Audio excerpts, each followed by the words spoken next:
Hello बच्चों। एक topic है मैथमेटिक्स में प्रोबेबिलिटी।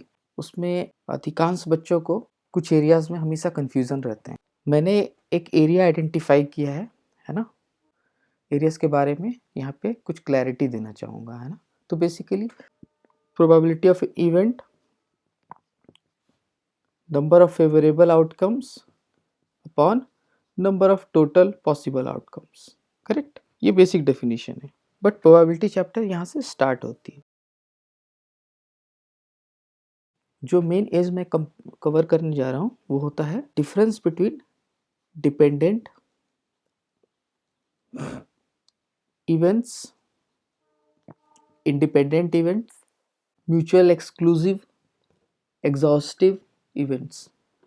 ठीक है, तो थोड़ा समझते हैं। कोई भी प्रोबेबिलिटी का सवाल आता है तो इवेंट हमें समझ में आता है कि कोई इवेंट हुई, घटना घटी, है ना। उसके बाद हम प्रोबेबिलिटी का फॉर्मूला लगा करके उस इवेंट की प्रोबेबिलिटी को निकाल देते हैं, और निकालने के बाद ही हम उसके हिसाब से वेन डायग्राम भी क्रिएट कर देते हैं, है ना।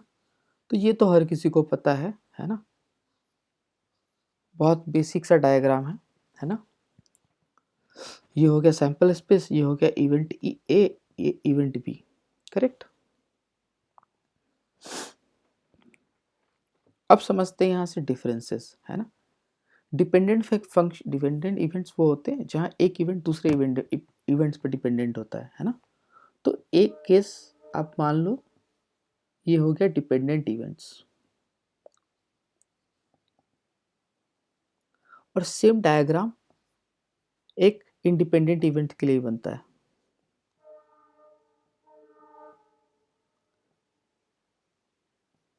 करेक्ट। सिचुएशन अलग होगा। डिपेंडेंट केस में A will be dependent on B and B will be also dependent on A. But independent events में A और B में कोई कनेक्शन नहीं होगा। A इंडिपेंडेंटली ऑर्गेनाइज हो सकता है, B भी इंडिपेंडेंटली ऑकर हो सकता है, उसमें कोई दिक्कत नहीं है ना। दिक्कत होती है, आप समझना कि कभी भी कोई वेन डायग्राम बना है या कोई सवाल दिया गया है, अगर मुझे पता वो डिपेंडेंट इवेंट है उसमें, तो इतना जान लेना किसी भी डिपेंडेंट इवेंट में जो रूल होगा, ये जो रूल होगा ना, इसमें वेन डायग्राम तो दोनों में बनता है, बट वेन डायग्राम का रूल सिर्फ और सिर्फ डिपेंडेंट इवेंट से फॉलोस होता है। Venn diagram formulas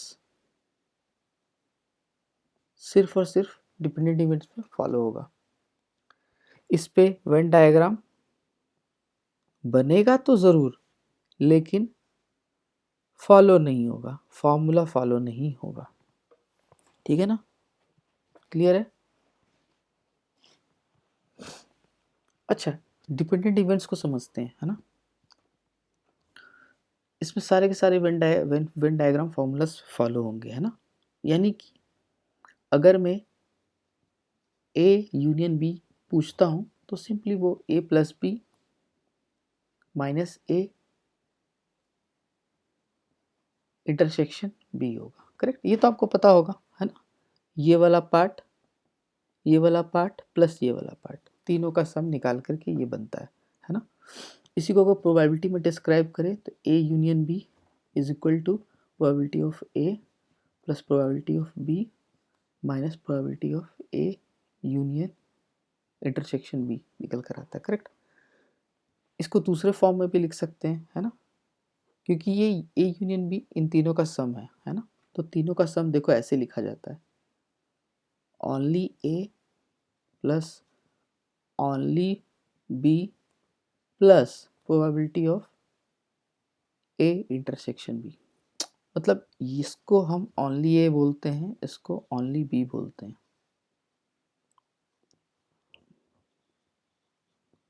only B, और ये वाला बीच वाला पार्ट इंटरसेक्शन होता है। ठीक है ना। ओके, यहाँ पे इतनी क्लैरिटी है, इतना सबको पता है। अब आगे देखते हैं। इसमें एक और चीज़ होती है, इसमें कंडीशनल प्रोबेबिलिटी भी कैलकुलेट होती है। कंडीशनल प्रोबेबिलिटी मतलब probability of occurring of A when B has already occurred. तो जो भी चीज़ ऑकर्ड हो चुकी है मतलब वो कंप्लीटली अवेलेबल होगी, है ना। तो बराबर प्रोबेबिलिटी ऑफ बी, बी हो चुकी है इसलिए वो कंप्लीट होगा। ए बाद में हुई है, हो सकती है वो आधी हो सकती है पूरी हो, पता नहीं है हमें। तो ऊपर में जो आता है वो ए इंटरसेक्शन बी आता है ना। यहाँ पे सैंपल स्पेस बी बन जाता है, इसी को कहते हैं कंडीशनल प्रोबेबिलिटी। अच्छा, इसको फर्दर हम ऐसे भी लिख सकते हैं, A intersection B probability of occurring of B to probability of occurrence of A when B has already occurred। और इसको ऐसे भी लिख सकते हैं,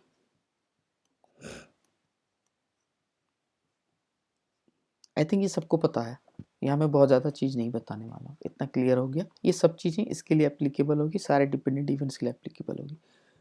प्लस यहाँ पे बेयर्स थ्योरम भी एप्लीकेबल होगा, बेस थ्योरम, ठीक है, बेस थ्योरम यहीं पे एप्लीकेबल होगा, प्लस डी मॉर्गन्स थ्योरम भी एप्लीकेबल होगा।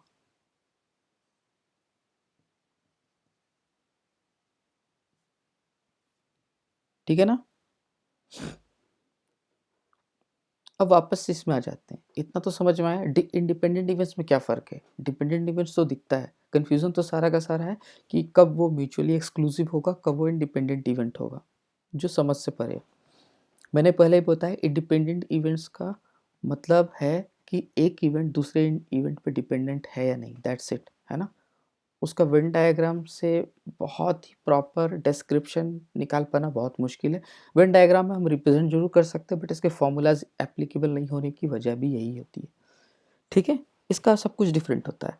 अब यहाँ पे अगर हम probability of occurrence of A and B निकालना चाहें, ए यूनियन बी, तो इसमें simply probability of A plus probability of B आएगा, इंटरसेक्शन का कोई रोल नहीं, क्योंकि दोनों इंडिपेंडेंट है। क्लियर। अगर इंटरसेक्शन की बात करूं कि दोनों के ऑकरेंस का, ए और बी ऑकरेंस है, probability of occurrence of A union B, probability of occurrence of A intersection B, इसके केस में प्रोबेबिलिटी ऑफ ये मल्टीप्लिकेशन थ्योरम लागू होगा,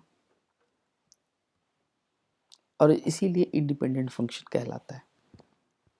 अब इसको देख के आप बोलोगे इसके हिसाब से तो ये लागू होगा नहीं, आप खुद भी कह सकते हो ये दोनों के मल्टीप्लिकेशन से बड़ा कैसे हो जा रहा है। हालांकि कोई दो फ्रैक्शन को जब भी मल्टीप्लाई करते हैं we get a smaller result, smaller fraction, ठीक है, बट फिर भी इस डायग्राम को देख के ये रिलेशन निकाल पाना इज टफ, है ना। ओके, वन मोर थिंग, यहाँ पे अगर मैं कंडीशनल प्रोबेबिलिटी निकालता हूँ जो यहाँ पे था, देखो यहाँ पे क्या आता है, probability of occurring of A when B has already occurred, क्या आएगा, यहाँ पे डिवाइडेड बाय प्रोबेबिलिटी बी नहीं आएगा क्योंकि ये इंडिपेंडेंट है, इसको बी से कोई मतलब ही नहीं।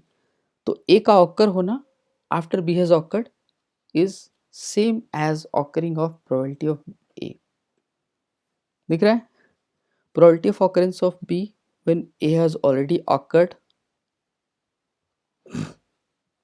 क्या आएगा, ये भी सेम आ जाएगा, ऑकरेंस ऑफ बी, ए से कोई ताल्लुक नहीं है क्योंकि ये इंडिपेंडेंट फंक्शन है, दैट इज वाई, यही डिफरेंस है, इन दोनों में यही डिफरेंस है। अब यहाँ पे सवाल आता है, यहाँ पे बेस थ्योरम लगेगा, शायद नहीं, बेस थ्योरम नहीं आता है, बेस थ्योरम इन केसेस में शायद नहीं लगेगा, मैंने तो अभी तो ऐसा केस देखा नहीं है ना। चलो अच्छी बात है, आगे बढ़ते हैं।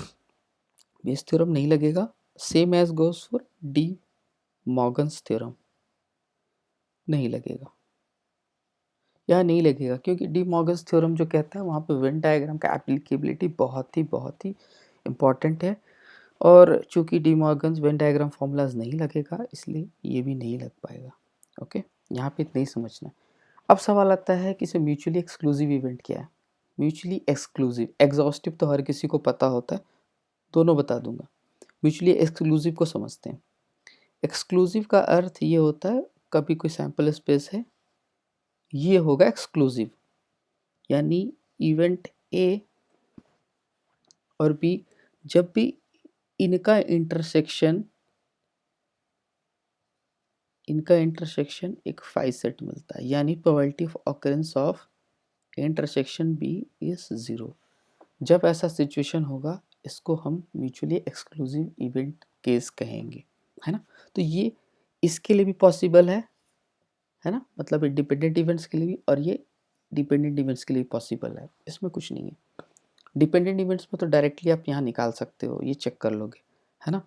मतलब कि अगर आपको चेक करना है कि म्यूचुअली एक्सक्लूसिव है या नहीं, ME mutually exclusive, mutually exclusive, तो आपको सिंपली क्या चेक करना है, ये कंडीशन इंटरसेक्शन चेक कर लेना, आपको पता चल जाएगा। अगर ये है तो ये फ़र्क नहीं पड़ता कि वो इंडिपेंडेंट फंक्शन इवेंट्स है या डिपेंडेंट इवेंट्स है, अगर ये कंडीशन मीट कर जाता है तो it is confirm mutually exclusive. ठीक है, आई थिंक यहाँ पे मैंने जो टॉपिक बोला था वो कन्फर्म बता दिया है, यहाँ पे कोई अब इश्यू नहीं रहेगा। एग्जॉस्टिव बड़ा सिंपल है, करेक्ट। एग्जॉस्टिव का मतलब है जब भी दो इवेंट, अगर इन दोनों के इवेंट का प्रोबेबिलिटी को सम करते हैं तो वो डायरेक्टली 1 हो जाता है ना, उसको एग्जॉस्टिव इवेंट्स बोलते हैं।